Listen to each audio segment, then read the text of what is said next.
Good morning, Airium. Welcome back to the 11th episode of GMA, your one-stop spot for everything Crypto Raiders related. This includes news updates, developer updates, community spotlights, giveaways, and more. Guys, we have an amazing episode for you this week, including some breaking news, and I mean breaking news. We've got a lot to get into. I'm going to try and keep this under 10 minutes, so let's get into it.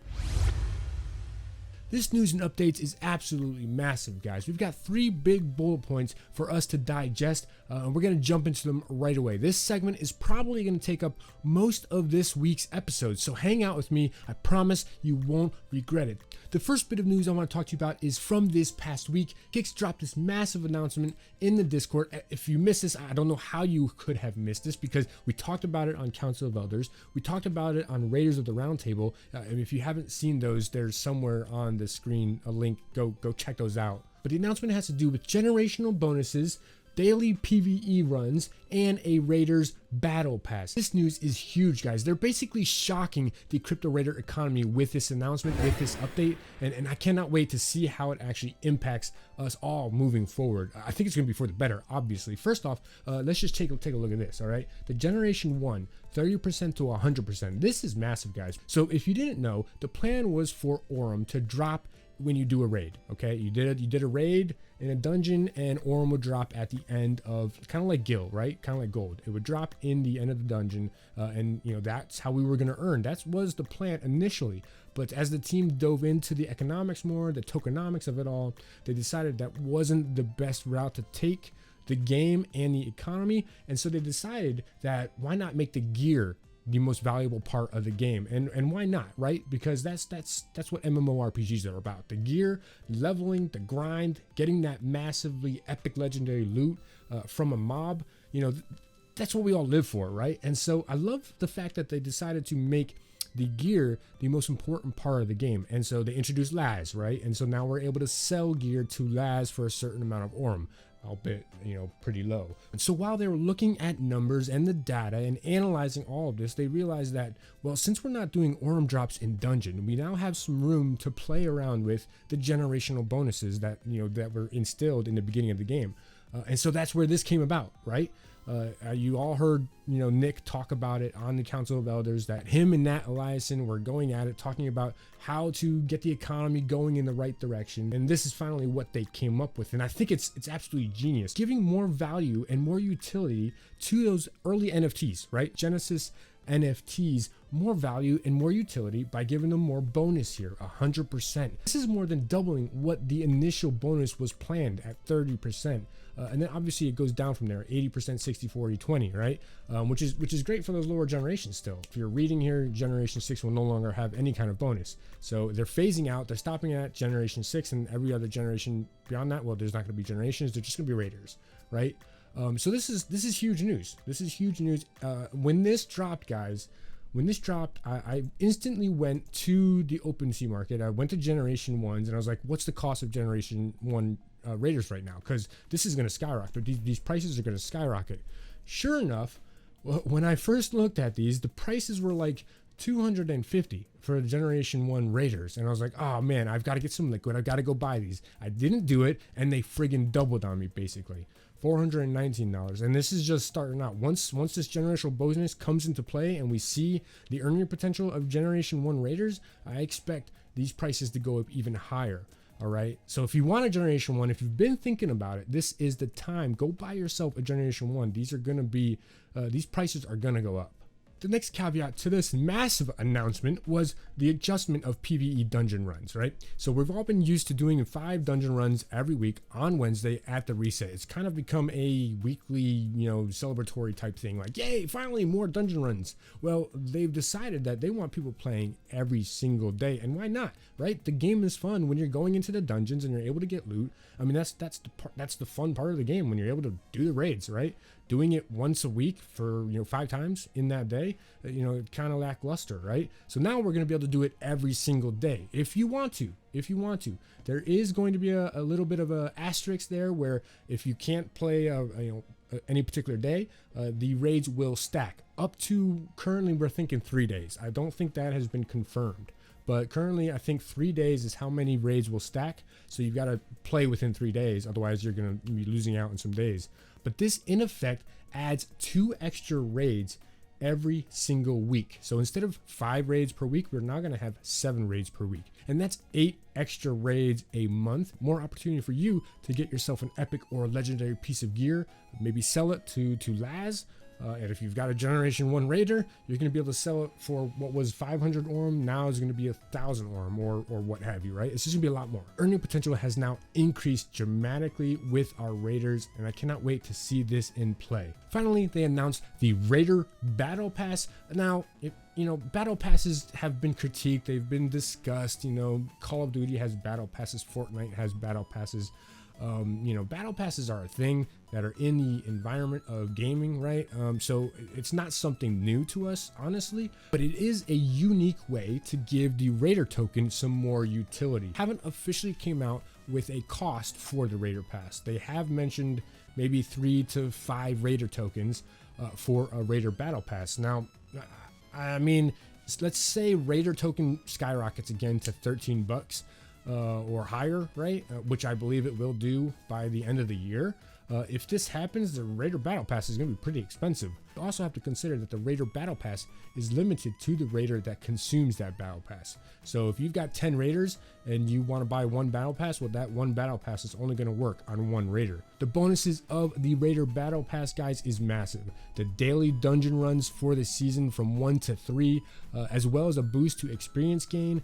It also will earn your Raider some cosmetics and other bonuses during the season. What does that other bonus mean? The only thing that worries me, and this was actually brought up by Merrick Moon and the Raiders of the Roundtable. Again, I'm going to link it somewhere here on the screen, so go check that out.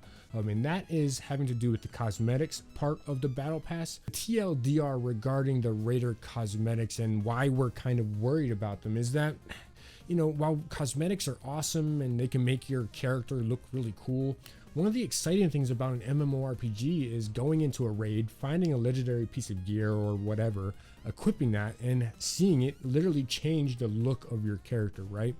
And if a cosmetic is able to change your character and make it look more cool, compared to a piece of gear that you got from a epic mob, right? If that cosmetic is just way more cooler looking than the gear that you took 10 hours to get, and all you have to do for the cosmetic is pay 3 to 5 Raider tokens for it, that's where we are worried, right? And it's a valid argument, right? For me, I've played Black Desert Online, and a lot of people in Black Desert Online, they buy the cosmetics and that's all they wear. They don't wear anything else. They don't show their armor because the cosmetics are way more cooler looking. And I don't want to see Crypto Raiders go down that route, so they've got to ride a thin line here. So we'll see how the cosmetics play out, but let's keep a cautious eye on that. I'm just excited to see the team willing to take on the economy, something that can be very scary for game developers, especially in the NFT gaming world. For them to try and attack this head on and get it corrected, get the boat going the right direction.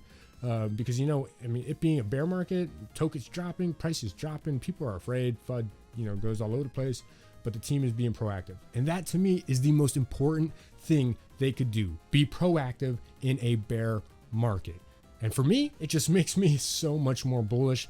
I cannot wait till I get paid this Friday. I'm about to drop some liquid into Raider token to build up my bags even more, because this is going to play out. If this plays out the way I think it's going to play out, Raider token by the end of the year, guys, $20 at least. Let's be honest. You can write that down. You can quote me on that. $20 for the Raider token by the end of the year, easily. The next bit of news I want to bring to your guys' attention is something that isn't officially stated or announced in the Discord. You would only know this if you're a part of the esports and tournament side of Crypto Raiders, and that's this mention by Cero that they are reducing daily emissions for the prize pools of the tournaments. The pools will be smaller, and there are going to be leagues created for top contenders and newer players. And those top contender tournaments are going to have larger prize pools. All right. I had a conversation with Tyrael about this announcement that they're going to be making here very shortly once they finalize some numbers. And I got some details regarding this tournament restructure. All right. Here's the why this change is happening. Okay. The Airium emission right now is far too high for the state of the crypto raider economy to withstand. Basically, there's just too much sell pressure. There are only about 200 participants on a weekly basis for these tournaments, and only a handful of those participants are winning on a consistent basis. New players that are entering the crypto raider universe are struggling to have any kind of success in these tournaments because, you know, the more experienced players, the higher level, the higher geared, etc., are just dominating the tournament universe. Okay. So this is how they're planning to tackle this. A pseudo MMR kind of system is going to be put in place where there are going to be 2 leagues created just for argument's sake, Diamond League and Bronze League. Okay, these are just placeholder names. They're not what they're actually going to be. I don't believe they've actually officially named these leagues. Okay, but just for argument's sake, all right, Diamond players will be able to enter weekend tournaments. They're only going to be on the weekends now. If you are a Diamond player, you're only going to be able to play in a tournament on the weekend. Hey, you're going to have your weeks free now, right? You don't have to participate every single day now. These weekend tournaments are going to have much bigger prize pools than any of the daily prize pools that you've been a part of. They're talking about 100,000 to 200,000 prize pools, and this is about the range that they're looking at. Again, these numbers are not official, they're not locked in stone, so don't quote me. Okay, but they're going to be bigger prize pools. Caveat here is that you're going to have to buy in to these tournaments, okay, and your portion of your buy-in is going to go into the prize pool. So crypto raiders may guarantee 100,000, and then however many participants buy in will be added to the prize pool. Maybe like 50% will be added, all right, of your buy-in. So say the buy-in is 2,000 Airium, well, 1,000 will be burned and 1,000 will be entered into the prize pool. Something like that is kind of where they're going with this, okay?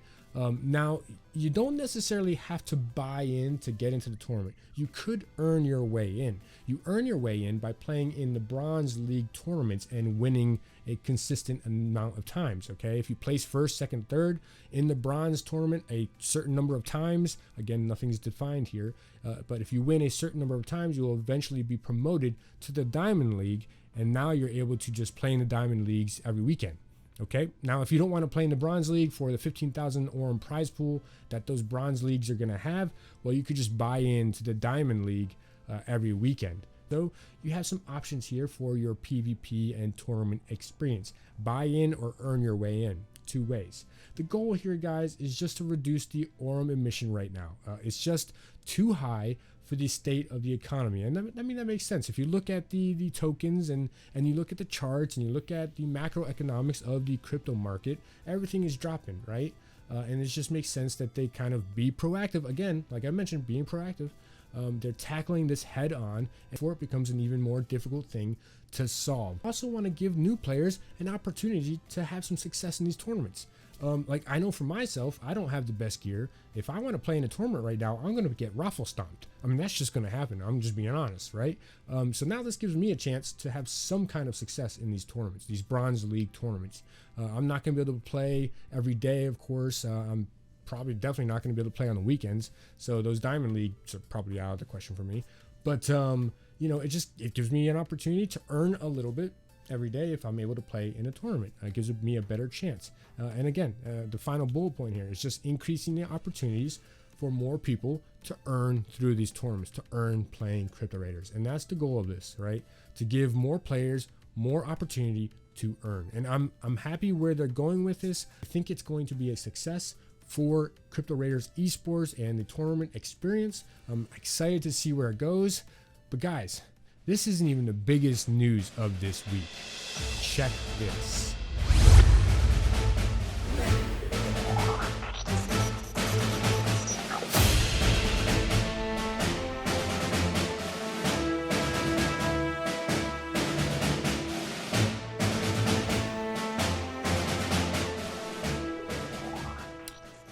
If you haven't guessed it yet, this is our first look at the Crypto Raiders Overworld map. Ladies and gentlemen, I am proud to bring you the very first look at the Crypto Raiders Overworld map.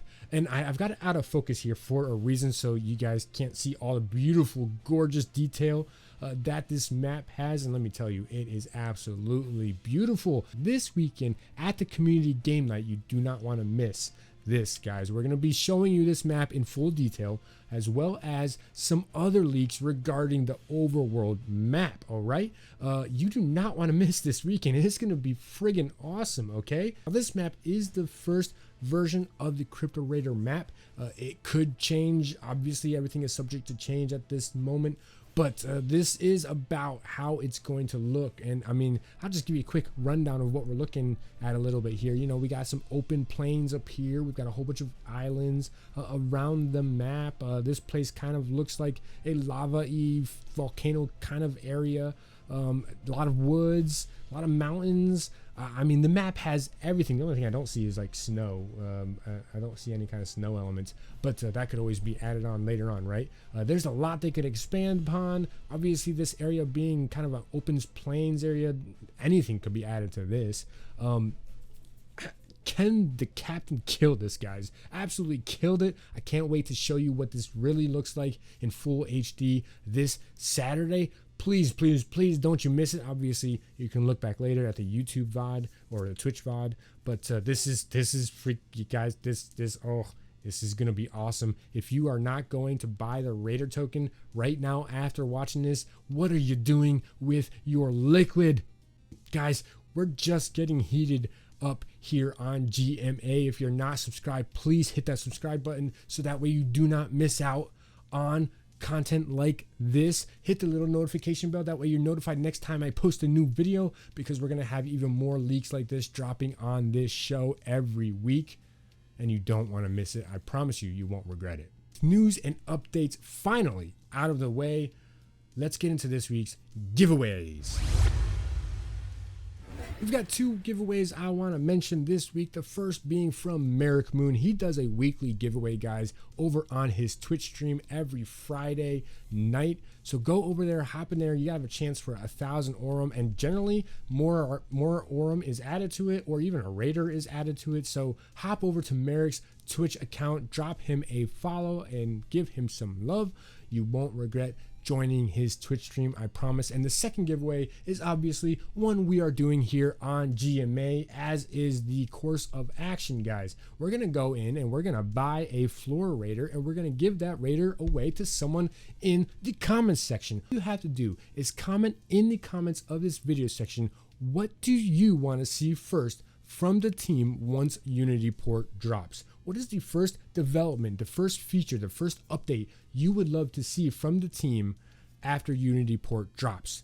Let me know your thoughts, what you're wanting to see, and I'll pick someone random from the comments to give a Raider to. Good luck. With giveaways out of the way, we're going to go to On the Horizon. We're actually going to cut out the community spotlight for this week's episode, because this episode's already running a little long. So we're just going to hop right over to On the Horizon for Crypto Raiders. There's a lot on the horizon for Crypto Raiders, guys. Peer-to-peer trading in game. We just saw the first version of the Overworld map, and soon, very soon, we're gonna be able to trade in game on that map. I cannot wait to trade my handy wand for your Lightbringer. More permadeath tournaments, they're coming every weekend. Well, maybe not every weekend, but more permadeath tournaments are coming. Need to happen. They're coming soon. The team is working on it. I cannot wait to see what they do and play and earn, not play to earn. Guys, we've got so much coming down the pipeline. I hope you're as excited as I am. Go buy that Raider token.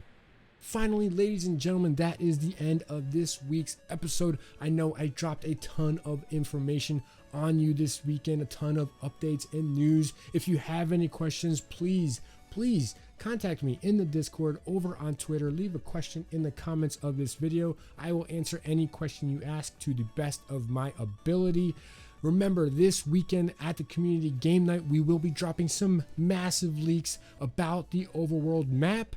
I'm not going to get into any details right now, but make sure you're there for that. It's going to be a fun night this Saturday, starting at, I believe, 8 p.m. Eastern time. Please hit that subscribe button if you enjoyed the content. Hit the little notification bell. That way you're notified next time I post a new video. As always, have a great morning, have a great day, have a great night. God bless, be awesome, and we will see you next time. Peace.